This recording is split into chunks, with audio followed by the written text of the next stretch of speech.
Hello everyone, இன்னைக்கு நம்ம பார்க்க போற டாபிக் blood glucose level இல்ல இதுக்கு இன்னொரு பேர் வந்து mean fasting blood glucose level சொல்லுவாங்க. இது வந்து human anatomy and physiology டாபிக்ல வரக்கூடிய endocrine systemல வரக்கூடிய ஒரு டாபிக் தான் இது. ஸோ அதை பற்றி தான் இன்னைக்கு டீப் லேர்னிங் பண்ண போகிறோம். ஸோ இது வந்து மீன் ஃபாஸ்டிங் blood glucose லெவல்னு யூஸ்வலாக சொல்லுவாங்க.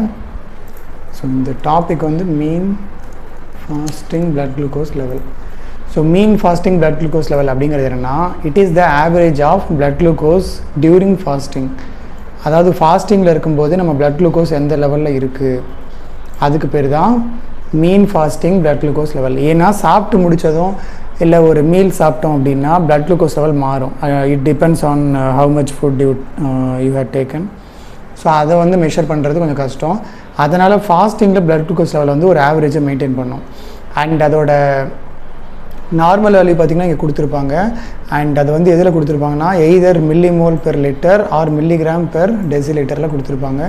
இதோட நார்மல் வேல்யூ பார்த்திங்கன்னா 70 to 100 mg per dl or ப்ராக்கெட்டில் இருக்கிறது மில்லிமோல் பெர் லிட்டரில் கொடுத்துருக்காங்க. ஸோ 70 mg யூஸ்வலாக mg பெர் டெசிலிட்டர் தான் யூஸ் பண்ணுவாங்க. ஸோ 70 mg பெர் டெசிலிட்டர் வந்து மீன் ஃபாஸ்டிங் blood glucose லெவலோட நார்மல் ரேஞ்ச். ஸோ இந்த ரேஞ்சில் தான் இருக்கும் 70 to 100. இதுவே சாப்பிட்டு முடிச்சதும் பார்த்திங்கன்னா அது ஒரு 140 150 டிபெண்ட்ஸ் ஆன் மீல். ஸோ அந்த மாதிரி வந்து ரைஸ் ஆகும். அப்புறம் ஒரு 2 hours கழித்து எல்லாமே டைஜஸ்ட் ஆகிட்டு எல்லா மெட்டபாலிசமும் நடந்ததுக்கப்புறம் it will come to this state, this range. When fasting blood glucose level is between 100 to 125, அதாவது கொஞ்சம் நார்மல் ரேஞ்சை விட கொஞ்சம் அதிகமாக இருக்கும்போது அந்த ரேஞ்சுக்கு பேர் ஹைப்பர் கிளைசீமியான்னு சொல்லுவாங்க. அண்ட் எக்ஸாக்டாக சொல்லணும்னா அபோவ் 180 இருந்துச்சுன்னா ஹைப்பர் கிளைசீமியா, இல்லை பிலோ 70 இருந்துச்சுன்னா ஹைப்போகிளைசீமியா. ஏன் அபோவ் 180னா, பிகாஸ் இந்த 125 to 180 கிட்ட நம்ம மீல்ஸ் சாப்பிட்டு முடித்த உடனே அந்த ரேஞ்ச் வந்து அந்தளவுக்கு இருக்கும். ஸோ அதை வந்து நம்ம ஹைப்பர் கிளைசீமியான்னு சொல்ல முடியாது. ஏன்னா அந்த டைமில் தான் சாப்பிட்ருக்கோம். ஸோ அந்த டைமில் blood glucose அதிகமாக இருக்கிறது நார்மல் தான். ஸோ அது வந்து பெரிய விஷயம் கிடையாது. ஆனால் 180க்கு மேலே இருந்துச்சுன்னா அது ஹைப்பர் கிளைசீமியா சொல்லுவாங்க. இதுவே 70க்கு கீழே போகக்கூடாது. ஸோ கீழே இந்த ரேஞ்ச் வந்து கீழே 70 கீழே போகவே கூடாது. அப்படி போச்சுன்னா அந்த ரேஞ்சுக்கு பேர் ஹைப்போகிளைசீமியா சொல்லுவாங்க. அண்ட் இதுக்கு காரணம் என்னென்னா, நம்ம லைஃப் ஸ்டைல் சேஞ்சு அந்த மாதிரி இருக்கலாம், இல்லை இதுக்கு நிறைய ரீசன்ஸ் இருக்குது. So let's see. Lower fasting blood glucose concentration, அதாவது ஹைப்போகிளைசீமியாங்கிறது இந்த 70 mg per deciliter கம்மியாக இருக்கிறது.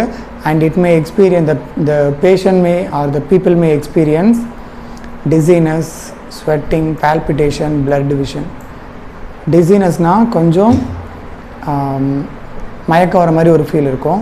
ஸ்வெட்டிங்னா வேர்த்து கொட்டுறது. பால்பிட்டேஷன்னா இதய துடிப்பு அப்நார்மலாக இல்லை ஃபாஸ்ட்டாக துடிக்கிறது. ஸோ இது வந்து பால்பிட்டேஷன். அப்புறம் விஷன் வந்து பிளர் ஆக சான்சஸ் இருக்குது. ஸோ இது வந்து லோ ஃபாஸ்டிங் blood glucose இருந்துச்சுன்னா தீஸ் சிம்டம்ஸ் மே அக்கர். இதுவே ஹை ஃபாஸ்டிங் blood glucose இருந்துச்சுன்னா it will lead to hyperglycemia which will eventually lead to diabetes mellitus. So diabetes mellitusல நிறைய காம்ப்ளிகேஷன்ஸ் இருக்கும். கார்டியோவாஸ்குலர் காம்ப்ளிகேஷன் இருக்குது, ரீனல் காம்ப்ளிகேஷன் இருக்குது, then optic nerve பாதிக்கப்படும், retinopathy, இந்த மாதிரி நிறைய ப்ராப்ளம்ஸ் இருக்குது, அதெல்லாம் ஏற்படும்.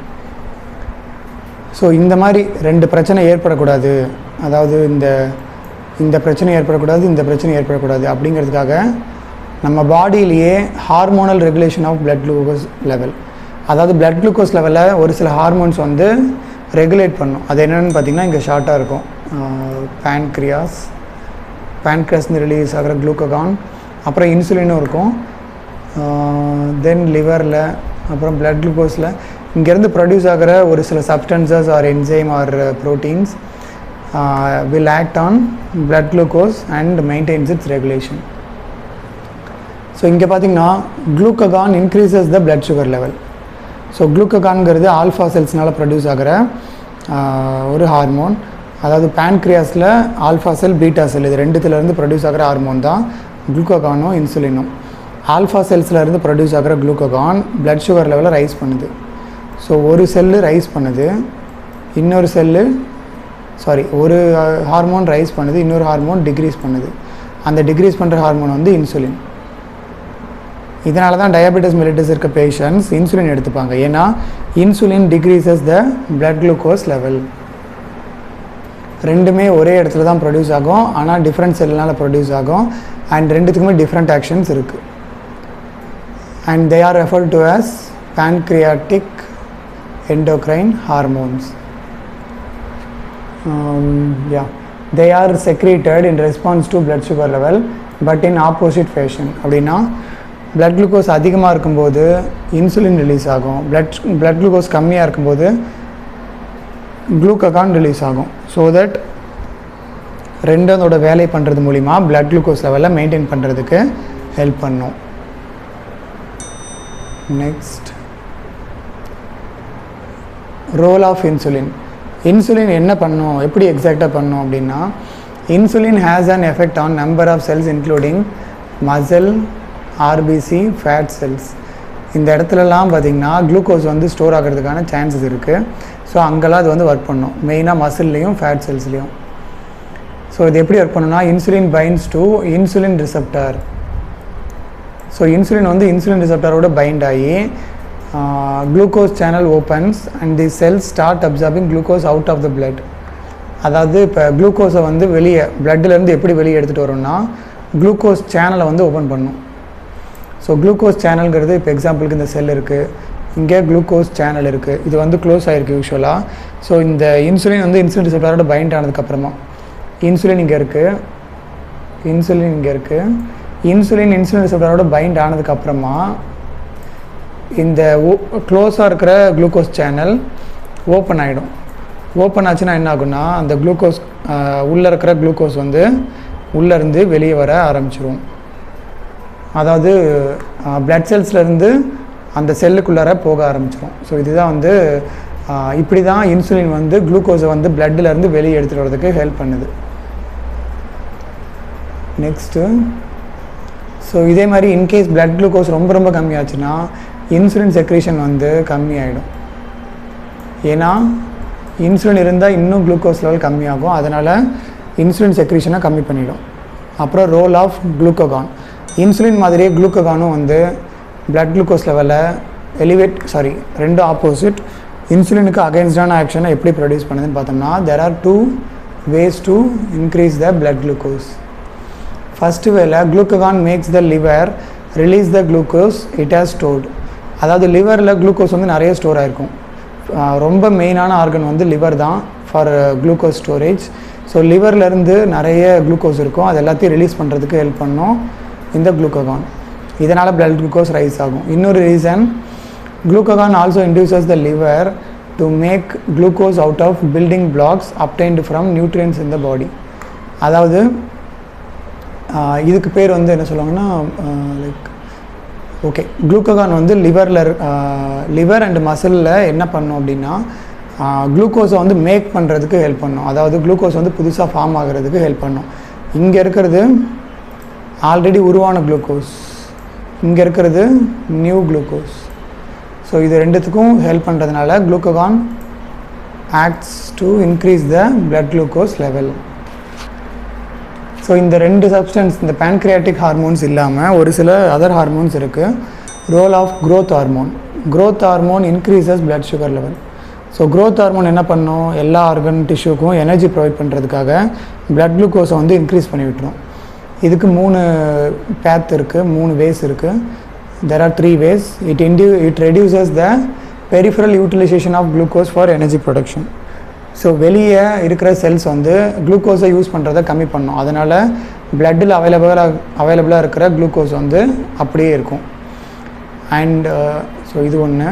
தென் it decreases the uptake of glucose by cells வந்து குளுக்கோஸ் எடுத்துக்குது இல்லையா, கிட்டத்தட்ட இது வந்து ஒன்று தான், அந்த லெவலை கம்மி பண்ணும். Then it can also cause insulin deficiency. இன்சுலினை கம்மி பண்ணோம், அதனால் இன்சுலின் இருந்துச்சுன்னா குளுக்கோஸ் கம்மியாக இருக்கும், இன்சுலின் இல்லைன்னா குளுக்கோஸ் அதிகமாக இருக்கும். ஸோ இந்த 3 பேத் மூலிமா it increases blood sugar level. Next, role of thyroid hormones. Thyroid ஹார்மோன்ஸ்க்கும் குளுக்கோஸ் லெவலில் ஒரு ரோல் இருக்குது. என்னென்னு பார்த்தோம்னா, it increases the absorption of glucose from GIT. அதாவது நம்ம இப்போ சாப்பிட்றோம் இல்லையா ஃபுட்டு, அது வந்து மோனோசாக்கரைடாக கன்வெர்ட் ஆகி தான் it will get absorbed. So அப்படி மோனோசாக்கரைடு அதாவது குளுக்கோஸாக மாறினதுக்கப்புறம் அந்த குளுக்கோஸ் வந்து நம்ம செல்லுக்குள்ளார என்ட்ரு ஆகிறதுக்கு என்ன தேவை, ஜிஐ ட்ராக்ட்லேருந்து நல்ல அப்சார்ப்ஷன் தேவை, அந்த அப்சார்ப்ஷனை இன்க்ரீஸ் பண்ணும். Next it enhances the uptake of glucose by cells. So செல்ஸில் குளுக்கோஸ் அப்டேக்கை வந்து இன்க்ரீஸ் பண்ணுது. Then it also increase the break down of glycogen into glucose. இதுக்கு பேர் என்ன சொல்லுவாங்கன்னா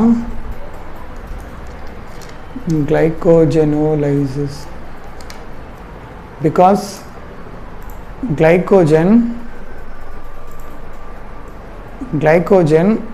break down ஆகுது, அதனால் இதுக்கு பேர் glycogenolysis. So glucose into glucose, sorry glycogen into glucose அதுக்கு ஹெல்ப் பண்ணுது. அண்ட் குளுக்கோனியோஜெனிசிஸையும் ஆக்சிலரேட் பண்ணுது. குளுக்கோனியோஜெனிசிஸ் அப்படிங்கிறது அதர் சோர்ஸஸ் மூலிமா புது குளுக்கோஸ் உருவாக்குறது. ஸோ அதுக்கும் ஹெல்ப் பண்ணும். அதாவது இது வந்து ஸ்டோரேஜ் ஃபார்ம்லேருந்து குளுக்கோஸாக மாறுறது, இது வந்து நியூ குளுக்கோஸ் சிந்தசிஸ். அப்புறம் role of cortisol. Cortisol increases blood sugar level. So cortisol அப்படிங்கிறதும் ஒரு ஹார்மோன், அதாவது இந்த ஸ்டீராய்டு ஹார்மோன்ஸ்னு சொல்லுவாங்க, இந்த பிரெட்னிசோலோன் அந்த மாதிரி ஹைட்ரோகார்டிசோன் இதெல்லாம். அதில் கார்டிசோலுங்கிறது ஒரு இம்பார்ட்டண்டான நேச்சுரல் ஹார்மோன். ஸோ இதுவும் பிளட் சுகர் லெவலை இன்க்ரீஸ் பண்ணுது. ஹவு? இதுக்கும் ஒரு பேத் இருக்குது. By promoting குளுக்கோனியோஜெனிசிஸ். ஸோ புது குளுக்கோனியோஜெனிசிஸ் உருவாக்குறது. குளுக்கோனியோஜெனிசிஸ் அப்படிங்கிறது என்ன மீனிங்னா, formation of new glucose from non carbohydrate source. இப்போ இங்கே பார்த்தீங்கன்னா அமினோ ஆசிடுங்கிறது நான் கார்போஹைட்ரேட். ஸோ இதிலேருந்து குளுக்கோஸ் உருவாச்சு அப்படின்னா அதுக்கு பேர் தான் குளுக்கோனியோஜெனிசிஸ்ன்னு சொல்லுவாங்க. ரெண்டாவது, it inhibit the uptake and utilization of glucose by peripheral cells. அதாவது பிளட்டுக்கு வெளியே அவுட் சைடில் இருக்கக்கூடிய செல்ஸ் எல்லாம் குளுக்கோஸை யூட்டிலைஸ் பண்ணுற கெப்பாசிட்டியை கம்மி பண்ணி விட்டுரும். அதனால் குளுக்கோஸ் வந்து நிறைய செல்ஸ் எடுத்துக்காது. அதனால் குளுக்கோஸோட லெவல் பிளட்டில் அப்படியே it remains good or high. Next, role of adrenaline. So adrenaline ஒரு ஏஎன்எஸில் வரக்கூடிய ஒரு neurotransmitter or hormone. So இது என்ன பண்ணுன்னா, இதுவும் இன்க்ரீசஸ் பிளட் சுகர் லெவல். இது எப்படி ஒர்க் பண்ணுன்னா, கிளைகோஜெனலைசிஸ், அதாவது ஸ்டோரேஜ் ஃபார்ம், அதாவது glycogen to glucose. So storage ஃபார்மில் இருக்கக்கூடிய குளுக்கோஸை மறுபடியும் ஆக்டிவ் ஃபார்முக்கு கன்வெர்ட் பண்ணி பிளட்டில் ரிலீஸ் பண்ணிடும். ஸோ இந்த ஒரு ப்ராசஸ் மூலிமா it increases blood sugar level. Next diabetes mellitus அப்படிங்கிறது என்ன டிசீஸ் அப்படின்னு பார்ப்போம். ஸோ இது எல்லாருக்கும் தெரியும், ஹை பிளட் சுகர் லெவலில் தான் டயாபெட்டிஸ் மெலிட்டஸ்ன்னு சொல்லுவாங்க. It is characterized by high blood glucose level. இது வந்து ஒரு மெட்டபாலிக் டிஸார்டர். ஏன்னா கார்போஹைட்ரேட் மெட்டபாலிசம் சரியாக இல்லாதனால தான் this disorder is occurring. So metabolic disorder சொல்லுவாங்க. அண்ட் இதில் நிறைய காம்ப்ளிகேஷன்ஸ் இருக்கும். இப்போ வெறும் பிளட் சுகர் மட்டும் அதிகமாக இருந்துச்சுன்னா அதுக்கு பேர் ஹைப்பர் கிளைசிமியா. ஆனால் டயாபெட்டிஸ் மெலிட்டஸுங்கிறது வெறும் பிளட் சுகர் மட்டும் அதிகமாக இருக்கிறது இல்லை, அது கூட சேர்ந்து ஒரு சில காம்ப்ளிகேஷன்ஸ் வந்து டெவலப் ஆகும். அதாவது மேனிஃபெஸ்டேஷன்ஸ்னு சொல்லுவாங்க. லைக் நம்ம ரீனல் ப்ராப்ளம்ஸ் வரும், கிட்னி ப்ராப்ளம்ஸ் வரும், சேம். தென் கார்டியோவாஸ்குலர் ப்ராப்ளம்ஸ் வரும், ஐ ப்ராப்ளம்ஸ் வரும். இந்த மாதிரி நிறைய காம்ப்ளிகேஷன்ஸ் இருக்குது அசோசியேட்டட் வித் டயாபெட்டிஸ் மெலிட்டஸ். அதெல்லாம் சேர்ந்து இருந்துச்சுன்னா it is collectively called diabetes mellitus. ஆக்சுவலாக டயாபெட்டிஸ் அப்படிங்கிறதுக்கு மீனிங் பாலியூரியா அப்படின்னு சொல்லுவாங்க. தென் மெலிட்டஸ் அப்படிங்கிறதுக்கு பேர் ஹனின்னு சொல்லுவாங்க. ஸோ சுகர் கண்டென்ட் வந்து அதிகமாக இருக்கிறதுனால அதுக்கு பேர் டயாபெட்டிஸ் மெலிட்டஸ் அப்படின்னு சொல்லுவாங்க. அண்ட் இந்த நேம் வந்து யார் ஃபஸ்ட்டு சொன்னாங்க அப்படின்னா, தாமஸ் வில்லிஸ் அப்படிங்கிறவர் ஃபஸ்ட்டு அவர் தான் அந்த டேர்மை காயின் பண்ணார், அதை ஃபஸ்ட்டு யூஸ் பண்ணார். இவர் ஃபஸ்ட்டு 1675 அதை வந்து ஐடென்டிஃபை பண்ணிட்டார். அதாவது டயாபெட்டிஸில் இருக்க பேஷண்ட்ஸோட யூரினில் ஸ்வீட்னஸ் இருக்குது அப்படின்னு சொல்லி, அந்த ஸ்வீட்னஸுக்கு காரணம் தான் அந்த சுகர். ஸோ அதை வச்சு தான் அவர் ஃபஸ்ட்டு ஐடென்டிஃபை பண்ணியிருக்காரு. So that is the reason. Okay, next classification of diabetes mellitus. Diabetes mellitus பார்த்திங்கன்னா டைப் 1ன்னு ஒன்று இருக்குது. அதாவது ரொம்ப காமனாக டைப் 1 டைப் 2 தான் பிரிப்பாங்க. டைப் 3ன்னு ஒன்று இருக்குது, அது வந்து ஜெஸ்டேஷனல் டயாபெட்டிஸ்ன்னு சொல்லுவாங்க.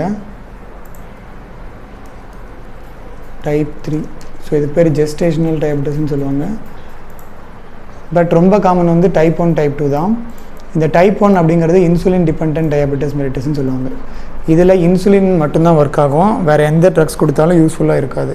ஏன்னா இங்கே இருக்கிற பேன்க்ரியாஸ், அந்த பேன்க்ரியாஸில் இருக்கக்கூடிய இன்சுலின் ப்ரொடியூஸ் ஆகிற பீட்டா செல்ஸு, அந்த செல்ஸ் வந்து அழிஞ்சு போயிருக்கும். அதனால் இன்சுலின் வந்து பற்றாக்குறையாக இருக்கிறதுனால தான் பிளட் குளுக்கோஸ் லெவல் வந்து ரைஸ் ஆகிருக்கும். ஸோ அதனால் இன்சுலின் வந்து நம்ம எக்ஸ்டர்னலாக கொடுக்கணும். ஸோ இது இன்சுலின் டிபெண்டன்ட் டயாபெட்டிஸ் மெலிட்டஸ். ரெண்டாவது non insulin dependent diabetes mellitus. இங்கே இன்சுலின் தேவையில்லை. அதாவது here beta cells damaged. So இங்கே பீட்டா செல்ஸ் டேமேஜ்டு, ஆனால் இங்கே பீட்டா செல்ஸ் வந்து ஹெல்த்தியாக தான். இதில் பீட்டா செல்ஸ் வந்து டேமேஜாக இருக்கிறதுனால இன்சுலின் தேவை. இங்கே பீட்டா செல்ஸ் நார்மலாக தான் இருக்கும். ஸோ இன்சுலின் இருக்கும், ஆனாலுமே பிளட் குளுக்கோஸ் லெவல் சரியான லெவலில் இருக்காது. அதுதான் டைப் 2. டைப் 2ல் இன்சுலின் வந்து இருக்கும், ஆனால் பிளட் குளுக்கோஸ் லெவல் நார்மலாக இருக்காது. Because of reduced sensitivity to insulin. அந்த ரீசன்னால் வி கான்ட் யூஸ் இன்சுலின். அதனால் இங்கே வந்து இந்த ஓரல் ஹைப்போகிளைசிமிக் ட்ரக்ஸ் வந்து கொடுப்பாங்க. லைக் நான் இந்த டயபெட்டிஸ்க்கு நம்ம பார்க்குற எல்லா டேப்லெட்ஸ் எல்லாமே வந்து ஓரல் ஹைப்போகிளைசிமிக் ட்ரக்ஸ்ன்னு சொல்லுவாங்க. Because it is orally available. So இது வந்து non insulin dependent diabetes mellitus, அதாவது டைப் 2ல் யூஸ் பண்ணுவாங்க. டைப் 1. ஸோ டைப் 1க்கு காரணம் என்ன? Deficiency of insulin because of destruction of beta cells in pancreas. So other reason already told. This type of diabetes mellitus may occur at any stage of life. So எந்த ஏஜ்ல வேணாலும் வரலாம். And it is called insulin dependent diabetes mellitus. So 40 years of age but it usually occurs before. Yeah, 40 years of age முன்னாடியே it can occur.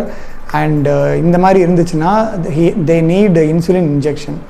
Insulin என்ன ரூட்ல கொடுப்பாங்க? subcutaneous ரூட்ல கொடுப்பாங்க. So this is also a good point to note. When it develops in infancy or childhood, it is known as juvenile diabetes mellitus. So இது வந்து ரொம்ப காமனாக ஜுவினலில் ஏற்படும். அதுக்கு பேர் ஜுவினல் டயபெட்டிஸ்ன்னு சொல்லுவாங்க. ஜுவினல்னா அடல்ட்டுக்கு முன்னாடி இருக்கிற ஸ்டேஜ், அதாவது ஒரு ஏஜ் ஆஃப் 12 to 14 வந்து ஜுவினல் சொல்லுவாங்க. தென் காசஸ் வந்து degeneration of beta cells, destruction of beta cells, இல்லை disorder of beta cells, so auto immune disease. இந்த 4 விஷயத்தினால பீட்டா செல்ஸ் பாதிக்கப்பட்டிருந்துச்சுன்னா it may produce this type 1 diabetes mellitus. Beta cells இல்லைன்னா insulin இருக்காது, insulin இல்லைன்னா glucose level அதிகமாக தான் இருக்கும். That is called type 1.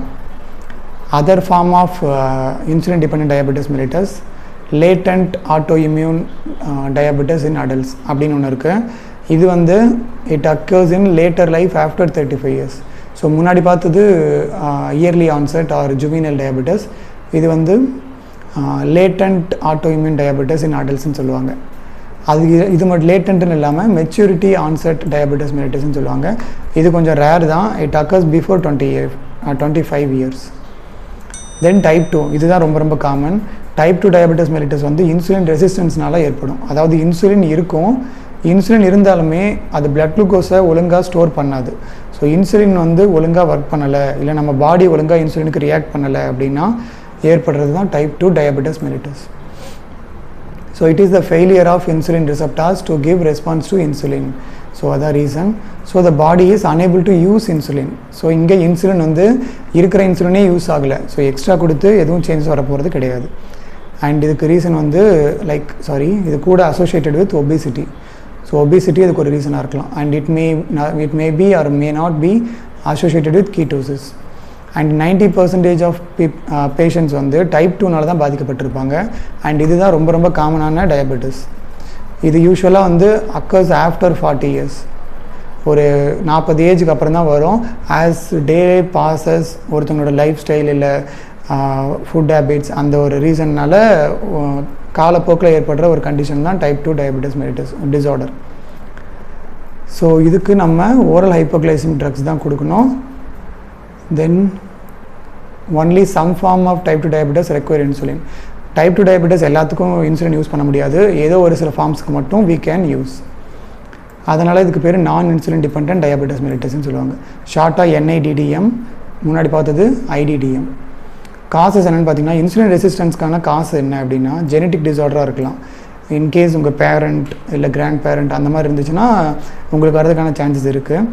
Than life style சேஞ்சஸாக இருக்கலாம். லைக் இந்த ஃபிசிக்கல் இன்ஆக்டிவிட்டினால ஒபிசிட்டி ஏற்பட்டு அதனால் இருக்கலாம். இல்லை ஈட்டிங் ஹேபிட்ஸு, ஃபுட் ஹேபிட்ஸு, ஸ்ட்ரெஸ்னால் கூட ஏற்பட வாய்ப்பு இருக்குது.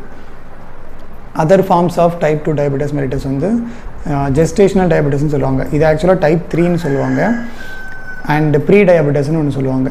ஸோ தீஸ் ஆர் பட் இது ரெண்டும் காமன் கிடையாது. காமன் பார்த்திங்கன்னா இந்த நார்மலாக, அதாவது 90% ஏற்படுறது இந்த டைப் 2 டயபெட்டிஸ், அதாவது நார்மலான டயபெட்டிஸ் தான்.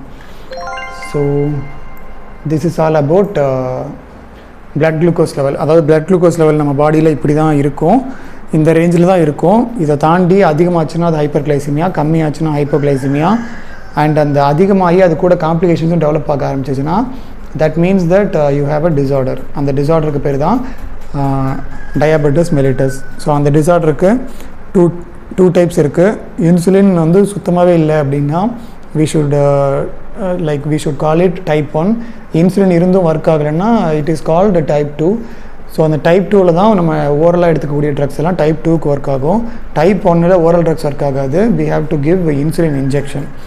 So this is all we saw for today. So ஓவராக சம்மரி இவ்வளோ தான். So I hope you guys like this video. And உங்களுக்கு வேறு ஏதாவது டவுட் இருந்துச்சுன்னா நீங்கள் கமெண்ட்டில் சொல்லலாம். இல்லை வேறு ஏதாவது இதே மாதிரி டாபிக் பார்க்கணும்னு நினச்சிங்கனாலும் கமெண்ட்டில் சொல்லலாம். அப்புறம் நான் MRBக்கு குவிஸ் கண்டக்ட் பண்ணிகிட்ருக்கேன் த்ரூ வாட்ஸ்அப் குரூப். ஸோ இந்த வாட்ஸ்அப் குரூப்பில் இன்னும் ஒரு 20 டேஸில் இந்த வாட்ஸ்அப் குரூப் வந்து லைக் 10 சப்ஜெக்ட்ஸோட குவிஸும் ஓவர் ஆகிடும். இதுக்கப்புறம் ஜாயின் பண்ணுறவங்களுக்கு PDF, வாய்ஸ் நோட்ஸ் இது எல்லாமே நான் வந்து ஸ்டோர் பண்ணி வச்சுருக்கேன். அதாவது இது வரைக்கும் நடந்த கிளாஸஸோட ஓவரால் PDF, அதாவது ஈச் அண்ட் எவ்ரி டேக்கான PDF, like day 1, day 2, day 3 அந்த மாதிரி ஒரு இது வரைக்கும் 40 ப்ளஸ் இன்னும் ஒரு அடிஷ்னலாக ஒரு 20 கிளாஸஸ் நடக்கும். ஸோ டோட்டலாக 60 கிளாஸஸ் PDF வந்து என்கிட்ட இருக்கும். ஸோ நீங்கள் MRB எக்ஸாம் ட்ரை பண்ணுறீங்க அப்படின்னா நீங்கள் எப்போ வேணாலும் ஜாயின் பண்ணிக்கலாம். ஸோ நீங்கள் இந்த மந்த் தான் கிடையாது, October, November or December. So MRB exam முன்னாடி நீங்கள் எப்போ ஜாயின் பண்ணாலும் you will get all the PDF with voice notes. வாய்ஸில் உங்களுக்கு எக்ஸ்ப்ளனேஷன் வந்து வாய்ஸ் நோட்டாக கொடுத்துருப்போம் ரேதர் தென் வீடியோ. ஸோ அதோட டீட்டெயில்ஸ் இங்கே கொடுத்துருக்கேன். இல்லை வேறு ஏதாவது டவுட் இருந்துச்சு, இல்லை நீங்கள் ஜாயின் பண்ணணும்னு நினச்சிங்கன்னா என்னோடய வாட்ஸ்அப் நம்பர் கொடுத்துருக்கேன், அதுக்கு காண்டாக்ட் பண்ணுங்கள். எய்தர் கால் ஆர் டெக்ஸ்ட் பண்ணுங்கள். I will tell you the details and I will tell you the procedure how to join. இது வந்து MRB எக்ஸாம் மட்டும் கிடையாது, GPAT எக்ஸாம் ட்ரை பண்ணுறவங்க கூட you can come and join. So GPATக்கு இது ஹெல்ப்ஃபுல்லாக தான் இருக்கும். பிகாஸ் இந்த கொஷின்ஸ் எல்லாமே taken based on the pharmacy syllabus only. So அதனால் எல்லாருக்குமே இது ஹெல்ப்ஃபுல்லாக இருக்கும். ஸோ நீங்கள் GPAT ட்ரை பண்ணுறவங்கனாலும் இந்த PDFs உங்களுக்கு அவைலபிளாக இருக்குது. அப்புறம் நான் GPATக்கு இப்போ தனியாக ஒரு குரூப் ஸ்டார்ட் பண்ணியிருக்கேன். பட் கிளாஸ் இன்னும் ஸ்டார்ட் பண்ணலை, கூடிய சீக்கிரம் ஸ்டார்ட் ஆகும். ஸோ அதோட லிங்க் டிஸ்கிரிப்ஷனில் கொடுக்குறேன். ஸோ GPATக்கு நீங்கள் ட்ரை பண்ணுறவங்கன்னா GPAT குரூப்பில் ஜாயின் பண்ணிக்கோங்க. இல்லை MRB குவிஸில் உங்களுக்கு பார்ட்டிசிபேட் பண்ணணும், இல்லை MRBக்கான PDF வேணும், அந்த 1 மார்க் கொஷின்ஸ்லாம் வேணும் அப்படின்னு நினச்சிங்கன்னா டேரெக்டாக எனக்கு கால் ஆர் டெக்ஸ்ட் பண்ணுங்கள். ஸோ இதே மாதிரி வீடியோஸ் நீங்கள் பார்க்கணும் அப்படின்னு நினச்சிங்கன்னா நம்ம சேனல் சப்ஸ்கிரைப் பண்ணி பெல் ஐக்கான ஆல் கொடுத்து வச்சுக்கோங்க. இதே மாதிரி நெக்ஸ்ட் வீடியோட மீட் பண்ணுறேன். Until then by from Vasanth.